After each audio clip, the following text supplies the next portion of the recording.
All right, friends, we are here with a friend and strategic planning for life grad, Melanie Smolter. I had the absolute privilege and pleasure to go through strategic planning for life with Melanie. What was it, like a year ago, a little bit? Yeah, Probably it feels around that like time. I know. Oh my gosh, time flies. The watching Melanie go through this work has been tremendously inspiring, and watching what she has done and endeavored since then has been really admirable. And I'm really excited to share Melanie's story today, not just about the work, but about what she's done with it and applied, where she's applied it in her life over the last year or so. So, Melanie, thank you so much for being here. yes, thank you. I'm so excited to be here. This is great. And I love talking to you, so this is just very exciting. I know we always have so much fun. Yes. Okay, Melanie, my first question is, when you were thinking about doing strategic planning for life, or when you were just kind of out there wondering, I need something, what am I going to do? And then you reached out and we were able to connect. What brought you into the work? What brought you into strategic planning for life? But specifically, I need something to do. I'm looking for something. What was it that was kind of guiding you into seeking out a tool for yourself at that time? Yeah. Ironically, I actually reached out originally because I was really frustrated with my former work and the team that I was on. We were essentially living in chaos. It was day to day chaos, not a lot of planning. Every single day was a fire, and working in marketing in a creative field, when you are forced into that chaos, you don't provide your best work. And so I was incredibly frustrated that I wasn't providing my best work. And I was really sad about it. I wanted to dive deeper into some of these topics and campaigns and projects. But we as a team didn't have that foundation. So when I originally reached out, I was interested in doing this work for our team. But the more that you and I talked, the more I became aware that my team isn't necessarily ready for this work, um, because it does require a lot of vulnerability. It requires accountability, and it requires just this deep desire to have an intentional lifestyle and lead with something with a greater purpose. Um, and as I'm sitting here thinking about it, it wouldn't have worked out team wise. So I'm glad that we just did it individually, because so much more than I could ever have hoped for. But it really got me thinking of, I was so frustrated on this team, and the education that I started to get was, maybe this team isn't for me. And that's where we kind of went with it. Yeah, ironically, my intention was to improve the team, but then it ended up being like me no longer on the team. Okay, so you're leading us right into where we're going. And I so remember that conversation and us having a very thoughtful dialogue Mhm. around, is this work best for the team? Are they ready for it for this company? It does take a certain environment, a certain type of leadership to be able to support this type of work. And but we identified that for you is really in alignment. And we could feel that energetic, yes, this is so totally in alignment for you, and I'm so glad we got to explore it. But why don't you walk the listeners through kind of what happened next? So you started to realize, oh, this is the gap. I'm not feeling the fit here anymore, but kind of talk us through what happened after, but also specifically like how you leveraged the tool and how you leveraged your own self-reflection and your own intention that you created for yourself through this time, how that kind of like how you worked with that to move through the next few months that is ensued after. Yeah. So I think as we were working through a lot of the weeks and the instruction of strategic planning for life, so much was coming up that I kept realizing, oh, this is why I'm frustrated at work. This is why I'm frustrated with this individual colleague. This is why I'm frustrated with this project. It was because I was so far out of alignment that could not I could not operate in that chaos anymore because I was swaying in the wind and there was no stopping. And I was constantly trying to, like, I'm going to go with this wind analogy, but it's constantly trying to find something to grab onto so that I could stop swaying. And I was trying to plant stuff to see if that would work. And it was just so much of, okay, maybe I just need to get out of like a tornado zone and just stop this. And, unfortunately, during that time, I was looking to get out, and that company and I had a lot of things go on. So I'm not going to get into details with that, but we ended up parting ways. And initially, I was shocked, but also so relieved that it was over, that like the noise was stopping and I could breathe, I could stand, I could just let go. I could let go of what I was trying to hold on to. And the weeks that followed, my blood pressure went down, my mind became more clear, and there were so many things that I finally was not talking about work 24/7. I could talk to my friends about other things in my life, rather than the chaos and crisis of this job. I remember shortly after this process of me and the company departing, I was on a community call with the strategic planning community, and everyone was kind of thinking, oh, I don't know if these little things are working. I'm not seeing a change. And I just full on, my emotions were at the surface and I just let go. And I was like, oh, just stay with it because it's the only thing that's keeping you stable. It's the only thing that I can firmly rely on. And I just remember so much of looking through my strategic planning book during this crisis time and saying, I know exactly what to do. I know who I am. This is all okay because this was not meant to be. So it's okay to let this go. It's okay that I don't need to fight for this position. I don't need to fight for my expertise and value. They're not seeing it, so I just need to let go. And Ooh, having that groundedness completely saved me mentally. Just, wow.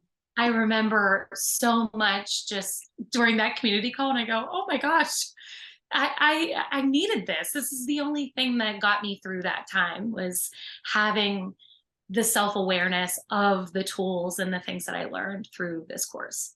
Gosh, I love so many things of what you said, especially I mean, if we're tying it to that self-awareness, that the rootedness, and that's what you say, and living with intention is deeply rooted in your self-awareness. And what you were able to identify early on, and maybe this was the gift that you're so intuitive, you are just so wildly intuitive. And so maybe you knew that you were going to need something in the upcoming months, and you brought this work in. And in that exploration, that deeper exploration of self-awareness, because you already came in with, a boatload of self-awareness, and then Mhm. you came in and just like deepened further. And what I love that you expressed, that it was just the alignment, like you were operating out of alignment and you were kind of flying in the wind, trying to grasp to all the things, but then you realize, like, this maybe isn't a fit. And I remember you trying to do so many good intention things to make it work. I mean, you were trying everything with all your heart to make things work. And I know we talked about this, but our meditation coach Juan always talks about, if you get on a bus and you're going to New York and you sit down in your seat and there's this drunk, smelly human taking up all the space, right? And you're like, okay, you have three choices. You can either sit in that seat and accept it. You can change the seat, find another seat on the bus, change the situation, or you can get off the bus. Yeah. And I think you went through that process for a while. You were accepting. Then you were like, okay, I'm going to try to change. I'm going to try to fix it. I'm going to try to change it. And then eventually you're just like, oh, I see the misalignment. And what I love, the other piece that just feels so incredible, is that release and the relief and the letting go, and to just be like, you know what, this is not aligned for me. I'm letting it go. I'm not carrying it with me, and I'm not carrying guilt with me. I'm not going to feel like I did something incredibly wrong. It's just no longer aligned. I feel Yeah. like that can save so much time and energy in that process. Yes, 100%. And I feel that yes, I was trying so hard to make it work because I had so many people telling me, "Oh, that's every job. Nobody likes their job. Nobody like," and they're making these wild generalizations. And I remember talking to you going, "So are we just accepting that we're all unhappy? Like, no, I don't accept this. I don't accept this anymore." Mhm. And just the behavior of being mistreated and so much. There comes a point when you have to say, you are taking part in this. Me, Melanie, I was taking part in this because I was allowing this behavior to continue. I was allowing all of this chaos to continue. And I could not do it anymore. I couldn't do it anymore. And speaking up at your company works for some people. Unfortunately, it did not work well for mine.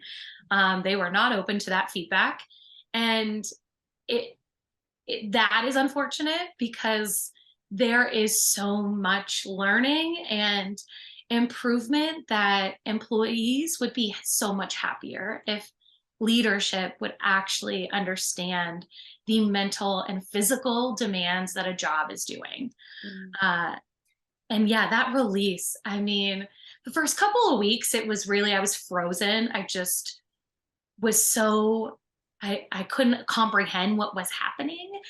And I remember just sitting in this little reading corner that I'm in right now and going through this book and saying, like, I don't know what to do next. I don't know how I should handle this. Should I contact people to help me through this? And I remember reading that book and just saying, you know exactly what to do, Melanie. You know exactly what to do. It's just allowing yourself to admit that and to act on it. Mm. That's the biggest thing is we do know what we want. We're just afraid to admit it and act on it.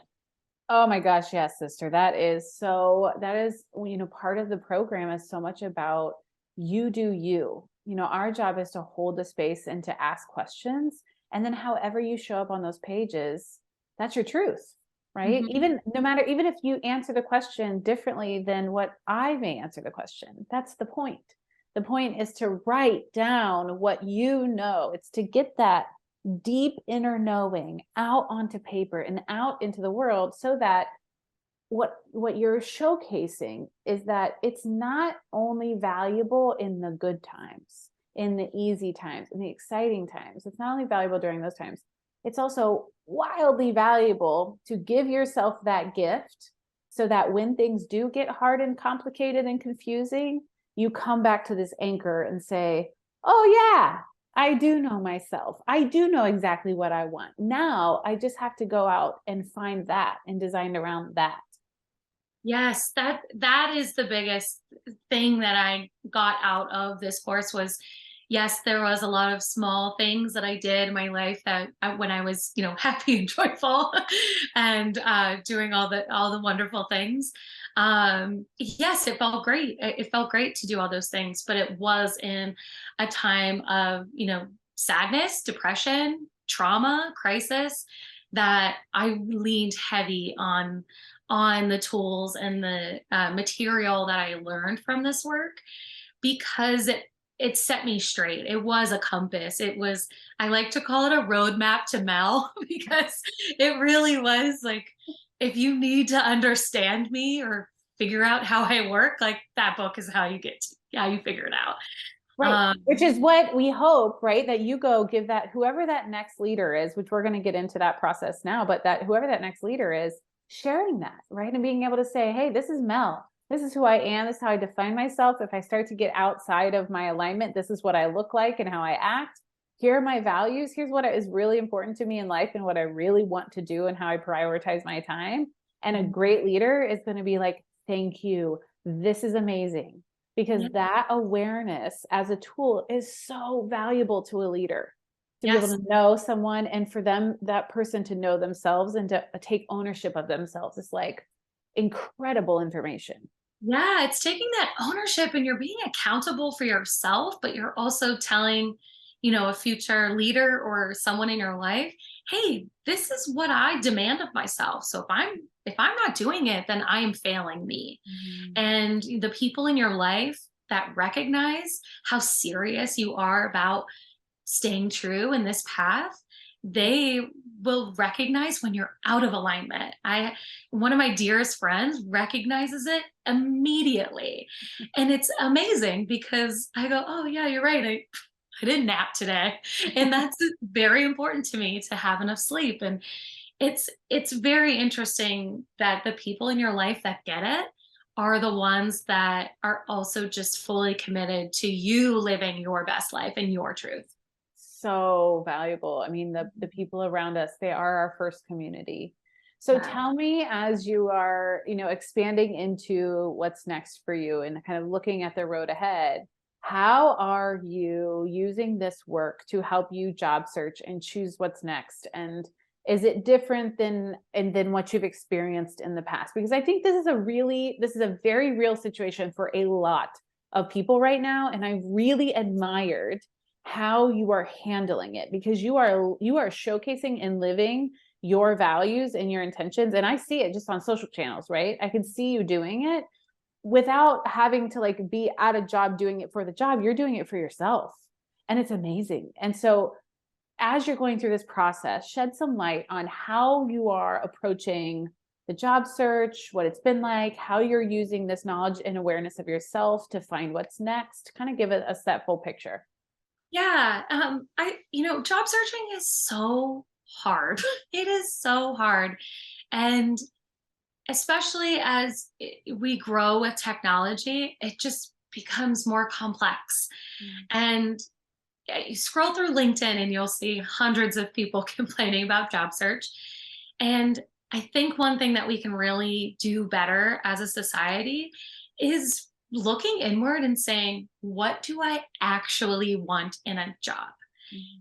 I don't want to just get a job for income. And that's a privileged statement, 100%. A lot of people don't have that access and they need a job. It doesn't matter which kind. Mhm. But for me, I have that right now, that I can be intentional with my job search. And so I'm choosing to be that way very, very specifically. Um, through this work, I've been able to identify a lot of red flags that I haven't been able to see in the past.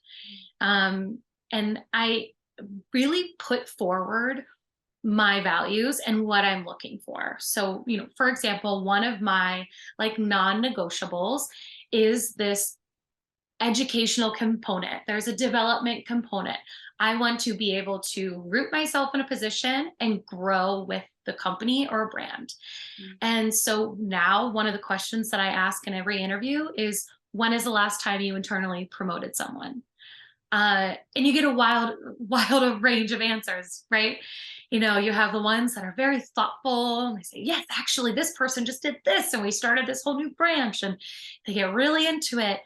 And then you have, interviews where the leader kind of talks around the subject and says, "Oh, we've been through transitions and it didn't really work out." And so you start to see, oh, okay, they're not really answering my question. How can I dig deeper? Whereas before I would just sit there and go, "Oh, that's great," like you kind of just accept that they answered a question. Uh, but through this intentional work and like actively listening to what your body and your energy needs, you can very much understand where a interview is going, what the culture is, through that interview process, just through simple investigation. And I don't think I was doing that before. I was laid off in 2020 from the pandemic, and it was very much a stress filled, whatever I can get, let's move it, like go, go, go. Um, and I was spending so much time applying to jobs that I didn't really care about. And that's a waste of my energy. It's a waste of my creativity. it's time spent that I could be putting in that effort into something that I genuinely cared about, or just something that I'm passionate about, a passion project. And that furthers your career in different ways. Um, and that intuitiveness just grows with this work. You're able to just fully understand yourself at such a deep level that you know right away, this isn't a good fit. I I'm moving forward in this application process because I'm trying to give them the benefit of the doubt. But after a couple chances, I humbly bow out now. I'm okay saying no. I'm okay passing on jobs. Um, because I don't want to be stuck in that position again where I'm living in chaos and hating my job. It's Yes. just not something I'm willing to put up with anymore. Right, because if you think about, yeah, it might be you said it's a waste of time to just apply for all the jobs and just put something out there to everything, even though when you know it's not a right fit. Mhm. But imagine the time wasted when you get that job that isn't the right fit. And then you spend years at that job trying to keep it, trying to find alignment, trying to find the fit when you can go back to that moment where you accepted the job and you knew, oh, it was already out of alignment before even went in. And I think that what you are showcasing is the power that employees have these days, especially people like you who are wildly high performing. You're so passionate about the work that you do. You're so good at what you do. Anyone is a gift to have. They have a gift when they get to hire you, right? And I think what you're showcasing is that employees and people, I shouldn't just say employees, people right now have a lot of power in the game. There's a lot of ability to say, and it's all like you're saying, it's dependent on your situation. You're showcasing how you have to take all of everything into consideration, not just income. Maybe income is the only thing you have, but then also making sure that you have, okay, well, I also know my values. I also know these other things about myself. So if I have to take that job, I'm going to find creative ways to bring these aspects of myself into it. But in Mhm. your situation, you're saying, I'm not just going to say yes to anything. And I'm also not going to apply to just anything. I'm going to ask critical questions. I'm going to make sure there is alignment. I'm going to make sure that I'm intuitively synced up. And then ideally, you kind of check those boxes on all those fronts that hit all of your, I deeply want this type of work next. And then you can ride that wave for years to Yeah. Yes, absolutely. And I also like to think of it as there are so many instances where when people are applying for jobs, they will say, "Well, I need health insurance. I need a hybrid schedule or a flexible schedule because I have children, or I need maternity leave. That's paid parental leave. That's not a guarantee at all positions."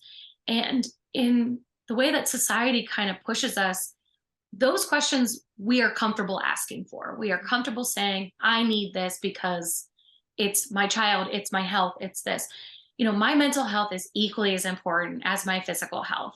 I don't have children and I don't plan on having children, but my being able to grow in my career and learning is a huge, huge component of my non negotiables. Like, I am now comfortable asking, how am I going to learn in this job? How do you encourage employees to learn new skills? How do you encourage management to learn new skills? I'm unwilling to stay in an environment that's stagnant and accepts mediocrity. I really want a company that encourages people to think outside the box and to learn and grow and develop into a higher form of self. Um, and so if we're comfortable asking for paid parental leave or, you know, 3 weeks of PTO or et cetera, why is it so shameful that we don't ask for these things? Um, Absolutely. and It's it's just, it's mental health. It's you. It's part of everything that you're doing in these strategic planning courses and lessons and tools. It is so deeply rooted to my health as a citizen of the world, and it's equally as important as what we would be asking for in other circumstances. 100%. In the work, you're defining what do I need in order to be the best version of myself. And that's what people are looking for when they're doing. You spend a third of your life at work and with work. why not be in an environment that supports your wellness and supports your best self? And it's not going to be rainbows and sunshine, we both know that, but it, to me and to us, in the way that we are fortunate to work with some companies who are incredible, right? They are the leaders who believe that the relationship between the employee and the company, it's a partnership. And so you're not going to go into a relationship with a friend and be like, yeah, none of my needs need to be met. None of, my joy, my well-being, my non-negotiables, my values, none of those things need to be met. None of us want to be in that relationship, Yeah. right? So we're not, so if we have, I always say, if you're looking for a partner, make your check boxes, like make your list of those check boxes that you really want in a partner. And the same is true here. Copy paste, right? Do the same thing here. Yeah, absolutely. And I think you really you explain it so well of when you don't advocate for those things that are so deeply important to you and that keep you centered and um your best self, I cannot possibly be the best employee. I cannot possibly be my best creatively, strategically, even just showing up for work on time. I cannot be the best when my needs are not being met. When I'm so stressed about everything else that's going on, because that's not happening for me. The environment is not a stable one around me. And so I'm not able to do my best work. And that's why companies should really care about this, because the retention it speaks for itself. I mean, the amount of layoffs that are going on right now is absurd and so unfortunate. And it's just showing so quickly that in the first hint of economic downturn, it's let's cut the staff.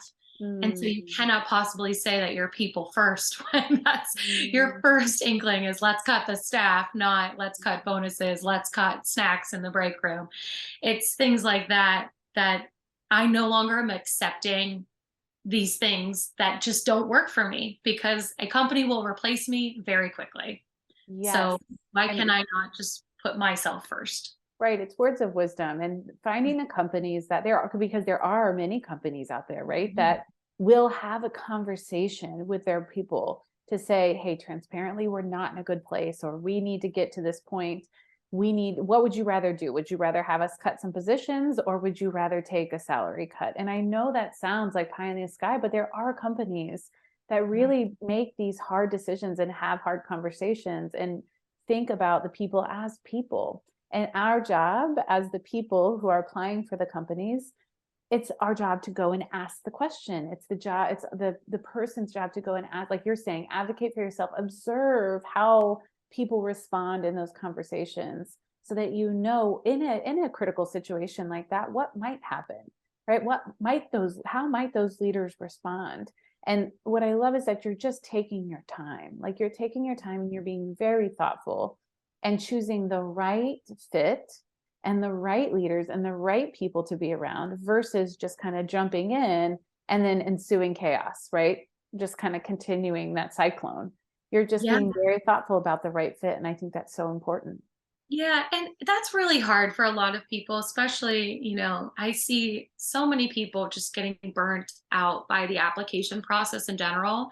I work in a creative field, so often it's a resume, cover letter, portfolio, several writing examples.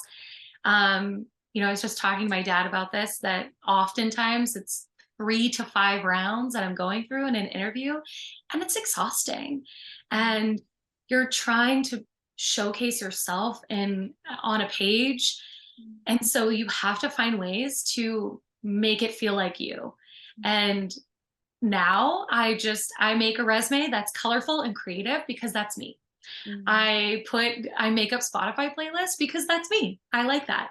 And that's how I can show my creativity, and that's how I bring myself into the interview. I think that is something that is so different from previously searching for work. I I didn't really lean into this quirky side of myself. I just said, I'm quirky and I'm fun and creative. Just trust me. And now I go, no, I really am. Here you go. Here's all the materials and look at everything that I've done. And here's all these rave reviews about my work. And I don't apologize for not following this norm. I like to be outside the norm because that's me. That's 100% what you're going to get when you hire me. Really important to the future of work. So I have this core belief that the next 10 years or so is going to be transformative in the way that we support people and what work actually looks like, because creativity is going to be so wildly important for companies in the next 10 years. And robots can't do creativity the way that humans can do creativity. So it's going to be, and it is one of the top skills that anyone can have: critical problem solving, critical thinking, creativity, innovation. Everyone wants it. The way you get that is not through fitting everybody into a box, or fitting everyone into a very structured schedule, or fitting everyone into a like physical box in an office. Creativity is born through exactly what you're saying. I'm being me. I'm being completely in alignment with who I am and the way that my creativity shows up. And I'm doing that from pre-day one. Like, I'm doing that in the interview process. I'm coming in and I'm not trying to be in that box, because I'm not trying to be that standard. I'm trying to be my full self, and that is creative. And I think that the companies will continue to realize like that's such a valuable asset to have for the future of work. Absolutely. And I've recently been seeing a lot on TikTok, like recruiters saying, "Oh, overly creative resumes, I don't even look at them." And that's so unfortunate because I work in a creative field. I work in social media, I work in marketing. And so companies like that don't appreciate that creativity or the effort that I have done in this whole process to make everything my own, create my own logo, create my whole system of materials. That's not a company I want to work for because they don't appreciate it. So I immediately, if it's a rejection, it goes, okay, they didn't see me, so that's okay. That's Beautiful. okay. And there's so much grace in that of being able to accept that, of saying, I put my entire self into that and they didn't want it. So I know it's not in alignment. I may have wanted it deeply, but when you get that, it's not a knock on me. It's just they didn't see that and they didn't see that as a need.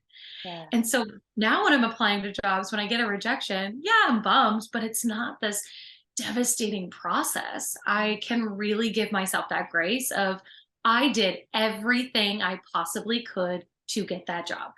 And if it didn't work out, that's okay because I left it all on the field.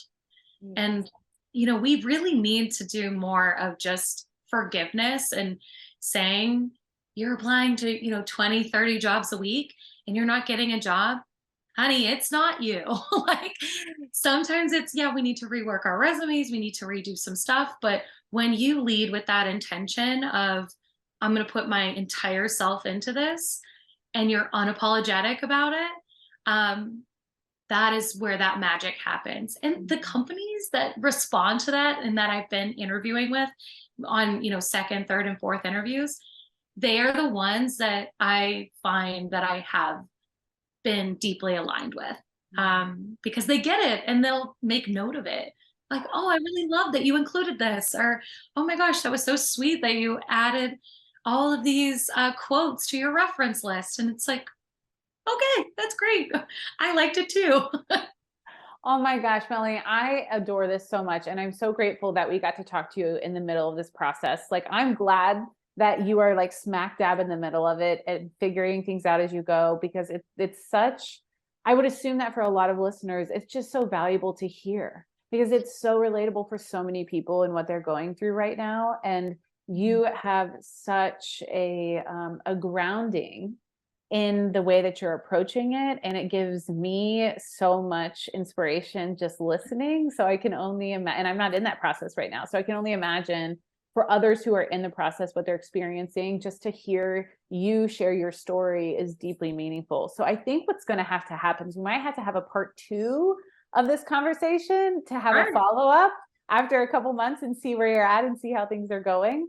Absolutely. But in case there is anyone out there who wants to follow up and maybe ask you a few questions about your process and learn from you in this job searching process, where can they find you? Where would you point them in the direction to connect with you? Yeah. So I'm on social media. It's Melanie Smolter. Very straightforward. On I think all of my platforms are that. But LinkedIn is a great way to connect with me. And my online portfolio is melaniesmolter.com. So you can always get all of my details there. But yeah, that's the best way to find me. Just Amazing. social, LinkedIn, any of them. Beautiful. Well, thank you for sharing that. And thank you for sharing your story today. We will make sure that all of those links are in the show notes for anyone listening. We can't wait to follow up and see where you're at in a couple months and get to talk with Yeah, you I'm again. excited. Thank you for Only sharing great your things. story. It's only up. It's only Oh my up. gosh, it's so inspiring. So thank you for sharing all of that today. Welcome. Thank you for having me.